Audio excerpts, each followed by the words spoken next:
Oh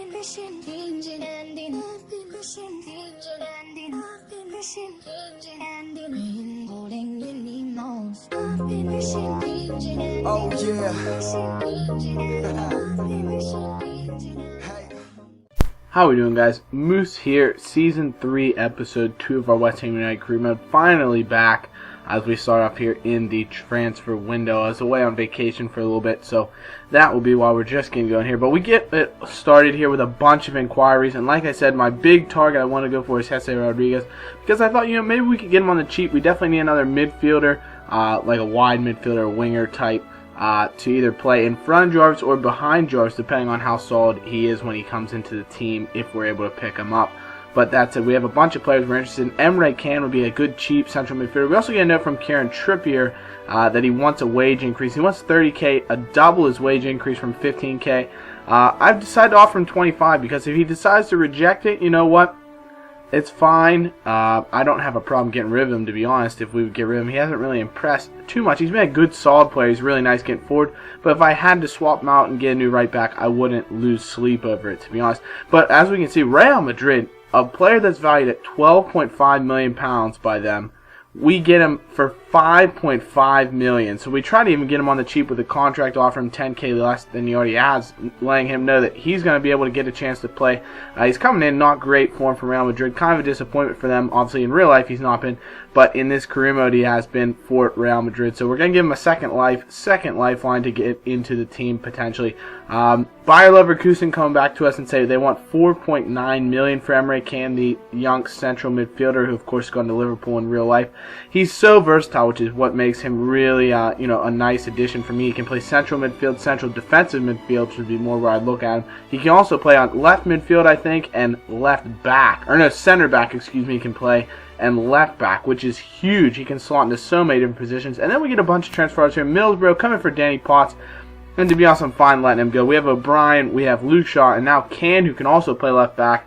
But this is one of the huge offers. We get Bayern come in for Grenier, $26 million. And this is where I make my stand kind of on how our transfer dealings in terms of selling players are going to go. I'm really not looking to sell anyone on the team because we're heading into the Champions League.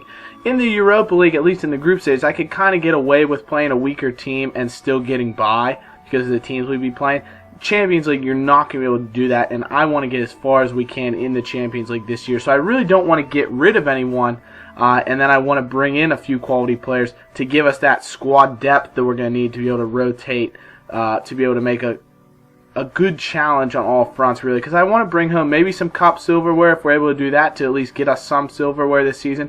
But I want to try and honestly win the Premier League, to be honest, this season. I think that's something we could potentially be doing. Or I want to make a run in the Champions League, or all of the above, So I think depth is huge. That's why I don't really want to get rid of anyone. We are going to get rid of someone here if we do bring in Can as a swap deal. They accept it, still with the £2 million, but we add Jack Collison to sweeten the deal. And ironically, after Trippier rejected our contract offer, there's a transfer offer coming in for him.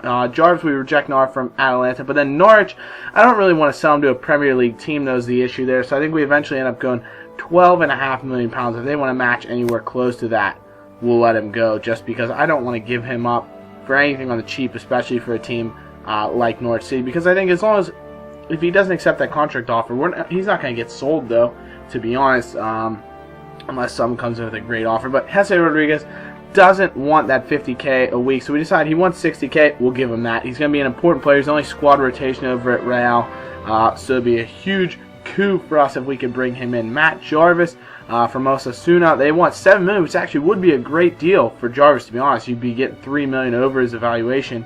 But that said, I don't want to give anyone up, to be honest. I think Jarvis would either be a good starter / 1A, 1B option over Jesse Rodriguez, or be the 1B behind Jesse Rodriguez. So we'll have to wait and see. But we decide I really want a new central defensive midfielder to slot in alongside Bradley and just give us some rotation options. Because to be honest, Mark Noble, great in the Premier League, but even last year he didn't play up to his potential quality.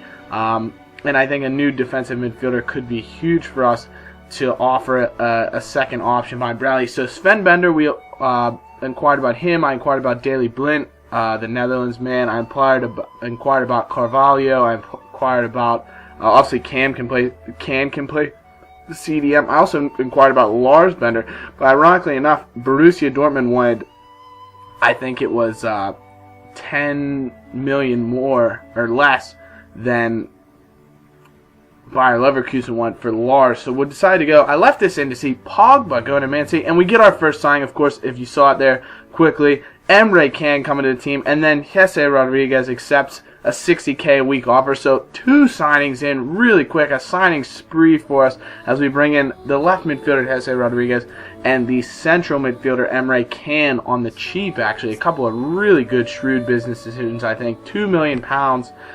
And Jack Carlson for Emre Can, who's got huge upside, and then Jesse Rodriguez, who is just a fantastic player, can also play as a striker, can play either midfield position, I think, and he can also play as a center forward for £5.5 million. It's going to be a huge deal for us. I think it's fantastic. Give him a change of scenery and see if he can prove his worth. We also get rejected a few times on the Bender offer, so we decided to go forward for 7.25K or million, excuse me. To try and swing Sven Bender from Borussia Dortmund over to West Ham United. We get a bunch of offers here also for Andy Carroll, but we're not letting him go for anything less than £25 million. I got a few offers, I think, from Bayern. A couple other big clubs really coming in for him. I think, I don't know if Schalke is going to come in for him as well. Not to give anything away, but Schalke will come in for Carroll as well. So a bunch of offers. And then a couple of interesting transfer moves you can see here. Shawcross going to Manchester United from Stoke City, and Alexander Pato going to Arsenal, who actually had signed Karim Benzema in last year's transfer window, which means Benzema could be on the way out. Interesting signing there. So really something to take a look at. We will be facing Pato, and we could be facing him along with Benzema. But Borussia Dortmund finally accepted our offer for Sven Bender, $7.25 million after they valued him at $10.5 million. So it could be another huge piece of business here if we can convince him to come and actually be the highest paid player on our team. Our highest current wages is Grenier and Sam at $60K, but to bring in a player with Champions League experience like Sven Bender from a great nation like Germany, fantastic football player, would be a huge coup for us to bring him in. And I think bringing him in at $70K a week, or whatever we have to do to bring him in, would be huge. But he says no to our first contract offer of $70K, so we decided to sweeten the deal, give him $75K a week. We tell him he's going to be crucial. He's only important over at Borussia Dortmund. Obviously, he's playing with players like Gundogan, Nuri Sahin, so definitely some players that could be cutting into his playtime. He's going to be a first-choice player over here, when he's still going to be in the Champions League, so it's not like he's losing anything. Obviously, he's leaving his home country of Germany, so we do have to try and convince him on that. But that said, he would be a huge addition to the team. Obviously, lose a bit of realism going here, but once you get West Ham up to the Champions League, realistically, you're kind of losing a bit of realism in and of itself there. So we do have to make some huge moves. But with Bender's difficulty becoming a real transfer saga here, we decided to look at some other options. William Carvalho, we started out with an $11.5 million bid. We also decided to go in and say, hey, Sven, if you don't want to come here, we're going to try and go for Lars. So $11 million bid for Lars Bender. And we finally get into our first friendlies here. Atletico Madrid. It's going to be a tough game. We had a couple players request to get in the team, Monker and Ings, and we end up coming away with a 1-0 victory, which is huge for us. But we do see that Danny Ings comes away with an injury, but it's only going to be for 7 days. So that's huge for us to stay away from an injury issue, especially since we are kind of low on strikers. We really only have 3 top options, although we have a couple players that can play there, despite that not being their first position. We also get a note from Mark Noble. He's concerned about his place in the team. And to be honest, Marky, you're Mr. West Ham. We love you here. We want you to stay and be a part of the team in this Champions League run. But you're not going to be a first pick. You have to know that at this point. We're bringing in guys like Bender, some known Champions League performers. And that's just part and parcel of being in a top quality side. You're going to have some great players to compete with. So hopefully Mark can take down the chin and keep moving forward. We also get our league objective, if you saw it there, is to qualify for the Champions League, which is good. That's a step up. They want us to qualify for Europa. Last year we qualified for the Champions, and I think we can do that yet again this season. I want to win the league, to be honest. That would be huge for us to bring in some silverware like that if we can do it. If not, qualifying top 4 is huge for us. That's something we want to do, and we want to bring in some kind of silverware this year to make this season worthwhile, especially with some of the big moves we're trying to make here. And we have a few youth players here. Let me know if you want to see some of the youth players trying to make their way into the team. But Sporting come back here and say Carvalho, they want 14 million pounds for him. So we decided to throw in Joey O'Brien and see if we can work something out with this deal here, just to get some central midfielder in, some defensive midfielder. We really need to shore that up besides Michael Bradley, who's been fantastic for us defensively. He's unbelievable. But I think we need someone who's even stouter back there to allow Grenier more room to roam free, especially we're going to be playing guys like Jesse Rodriguez and Sidney Sam out on the wings. They're a little more offensive minded. We have our second friendly here, second and final friendly against Real Madrid. Obviously Cristiano Ronaldo, players like that on their side. Casemiro and another guy we could potentially look at as a CDM. But we lose 2-0 to Real Madrid, but thankfully no one gets injured, and we're okay with that. We then get a couple of offers here. Bayern say they're not going to let us go for Bentner, which is fine. We might have to stay with Sven here. We're going to keep trying to convince him to come in. We get a huge transfer offer now for Grenier, another big offer, 28.5 from Barcelona. But I'm going to tell them the same thing I said to Bayern. This is our year, first year in the Champions League. We're not looking to sell here. We need to consolidate our top 4 position. So if they're going to give me silly money for Grenier, like 60 mil, go ahead and have him. Anything less, and we're not selling him. But I realize we're having a tough time trying to convince Bender here, because I hate going up in the contract negotiations when I don't have a ton of money to work with. So we decided to ask the board for a bit of money. 8 million pounds here is a little bit much, considering we only had a 20 million budget, as Grenier is not going to Barcelona. He's staying at West Ham United here for now. So we'll see how things go, obviously. But the board rejects that first offer. Then we then try to come in for just 5 million pounds, and they say, you know what? We'll give you 1.28 million pounds, which, you know what? I'm going to take it. I need something here. I need a little extra leeway to be able to potentially offer Bender some either more money or have some more room to negotiate with other players if Bender won't come in. So we decided 12.5 for Carvalho, who's going to be a little cheaper on the wages. You can see he's only on 35K a week. So if we bring him in, we might escape on the wage budget despite having to pay a little more up front. But we get a note that Adrian Sevilla come in trying to bring him back to La Liga, but we're not going to let him go. Not a chance. He's our top goalkeeper. We don't really have a second option, to be honest. Henderson's solid, but he's not huge for us. But Bender, hello, Sven Bender, 80K a week, but he's going to be coming in the team. Welcome to the team, Sven.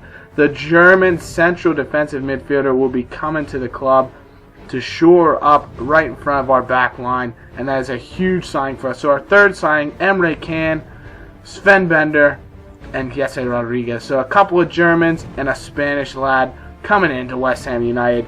You know, I think they're going to mesh well with the team. It's huge for us. And a couple final things here to close up the episode. Winston Reid wants a new contract. He's our captain. We're not letting him go, and he's going to be someone we're going to address really soon here in terms of his contract situation. But we also get an offer there. You see Barcelona come in for Carroll. We tell him 20 million. You take him off for 25 million, go ahead and have him. But nobody's going to come in for that for Andy Carroll, knowing his injury risks and things like that, even though he's had a couple of fantastic seasons.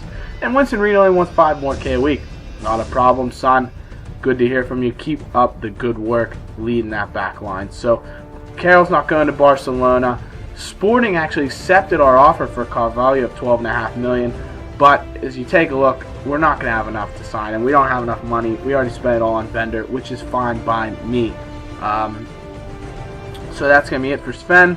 And we come in here with the Winston Reid accepting our contract offer. Of course, he's staying with the club that he leads right now. So great to see him stay in the team, the New Zealander, continue leading us forward as we want to motivate the boys heading into the Cardiff City opener. We host Cardiff City. And you're going to see that in the next episode. So, Yedlin, the deal for him with O'Brien and money not going through. Let me know if you want us to sign Yedlin, if you think we should do any more business in this transfer window. So thanks for watching, guys. Be sure to leave a like and subscribe, and you'll see the Cardiff City episode. It's going to be a double upload, guys. We're going to bring in both of those episodes. Obviously, episode 2 is coming up right now, and we'll put episode 3 up later in the day. As soon as you smash through 5 likes, we're going to get the double upload out there. It's coming out regardless, but if you smash through 5 likes, it's going to get out there sooner rather than later. So thanks for watching, guys, and we'll see you in episode 3. Bye-bye.